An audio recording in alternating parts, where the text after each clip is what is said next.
ஆனால் அது என்னங்கிறது இன்னைக்கு தான் எனக்கு தெரிஞ்சிச்சு மேம். ஜேசியை பற்றி சர்ச் பண்ணியிருக்கேன், அதுக்கப்புறம் தான் ஜாயின் பண்ணேன் மேம். இவ்வளோ டெப்த்தாக நான் இன்னைக்கு தான் தெரிஞ்சுக்கிட்டேன். ஓகே, நம்ம ஒரு கரெக்டான ஃபீல்டில் தான் போயிருக்கோம் அப்படிங்கிற ஃபுல்ஃபில் எனக்கு இன்னைக்கு தெரிஞ்சிச்சு. Really thank you. அது பாசிட்டிவாகவே நம்ம திங்க் பண்ணோம் அப்படின்னா எல்லாமே நமக்கு பாசிட்டிவாகவே நடக்கும் அப்படிங்கிறது. அதே மாதிரி ஒரு சக்ஸஸ் அப்படிங்கிறதோட நம்ம இல்லாமல் அதுக்குள்ளேயே நமக்கு டைவர்ட் ஆகிறதுக்கு ஏதாவது இருக்குது. அதையும் தாண்டி நமக்கு சக்ஸஸ் அப்படிங்கிறது அது பாசிட்டிவ் எனர்ஜி இருந்தால் மட்டும்தான் நம்ம சக்ஸஸ் ஆக முடியும் அப்படிங்கிறது லாஸ்ட் எல்லாம் எனக்கு நல்லா புரிஞ்சுச்சு. தேங்க்யூ.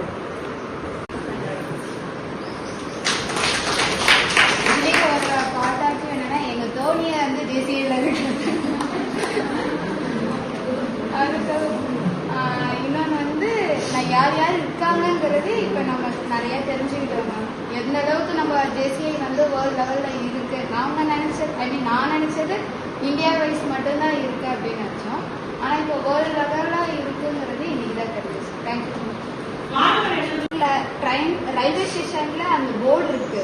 நாங்கள் இப்போ பக்கமா கும்பகோணம் போகும்போது என்னோட சன் அம்மா ஜேசிஐ அங்கே இருக்குமா, ஜேசி இங்க போஸ்டர் வச்சிருக்காங்க அப்படின்னு ஐடென்டிஃபை பண்ணியாத அளவுக்கு குட்டீஸ் எல்லாம் ஐடென்டிஃபை பண்ற அளவுக்கு இருக்கு.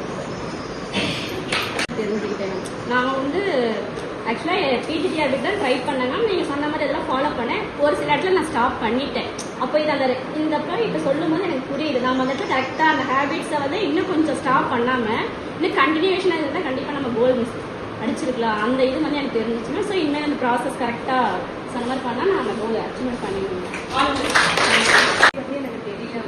அந்த கஸ்டமர் ஃபஸ்ட்டு எங்கிட்ட கால் பண்ணி கேட்டாங்க. அவங்க நியூவாக வந்ததுனால எனக்கு இதை பற்றி தெரியல. நீங்கள் எதுனாலும் மேம்கிட்ட கன்சல்ட் பண்ணிக்கோங்க.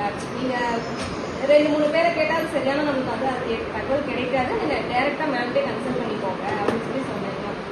அப்புறம் எங்கள் பாப்பாவுக்கு சேர்க்கணும்னு என்னோட மனசில் அருண் சாரை நான் தனியாக கான்டாக்ட் பண்ணி என்னோட டீட்டெயிலெல்லாம் கேட்டேங்க. ஏன்னா அவங்க கொஞ்சம் அந்த இன்ட்ரெஸ்டாக இருந்தாங்க. எனக்கு +2 படிக்கிறாங்க இந்த இயர். எனக்கு இன்னுமே கொஞ்சம் அந்த 2 ஆசோலேஷனில் தான் இருக்கேன். அந்த பாப்பா +2 அவளை அனுப்பலாமா வேண்டாமான்னு. ஆனால் சார் நீங்கள் கண்டிப்பாக அனுப்புங்க மேம், இந்த பெனிஃபிட் இருக்குது அப்படின்னாங்க. நீங்கள் ஃபஸ்ட்டே எனக்கு எடுத்துனேன்னா அட்ராக்ட் போச்சுன்னா சார் மைக்கை வாங்கிக்கோங்க அப்படின்னாங்க. என்னோட வாய்ஸே கடைசி வரையும் ரீச் ஆகும். நீங்கள் அந்த போல்டாக அடிச்சும் போதே எனக்கு ஓகே நம்ம பொண்ணை இந்த இடத்துல நம்ம ப்ரெசென்ட் பண்ண வைக்கலாம் அப்படின்றது என் மனசுல தோணுச்சு. லைஃபுக்கு என்னென்ன விஷயங்கள் தேவையோ அது எல்லாமே உங்களோட ஸ்பீச்சில் நாங்கள் கற்றுக்கிட்டோம். ஸோ அது மட்டும் இல்லாமல் பெயின் அப்படிங்கிறது வலி அப்படிங்கிற இடத்து வரைக்கும் நாங்கள் ரியலைஸ் பண்ணியிருக்கோம்.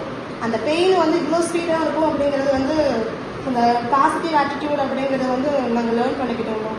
So thank you so much for வாங்க மேம். ஒரு 60 மார்க் இருந்தால் நான் அடிச்சு போயிருக்கோங்க. எப்பயும் அப்படியே ஸ்லோவாக விட்டதுனால இப்போ இவங்க பேசி கேட்டதுக்கு அப்புறம் நம்ம எல்லாத்துலேயும் ஈக்குவலாக நம்ம ஸ்கூல் ஒர்க் பண்ணுறோம். அடுத்து பேபி இருக்குது, நம்ம ஃபேமிலி பார்க்குறோம். அடுத்தது கண்டிப்பாக ட்ரை பண்ணோம். அடுத்தது போஸ்டிங் வாங்குங்கிற உங்கள் மோட்டிவேஷன் ஸ்பீச் கிடைச்சதுக்கு அப்புறம் நான் கண்டிப்பாக போஸ்டிங் வாங்கிடணும்னு இப்போ முடிவு பண்ணியிருக்கேன்.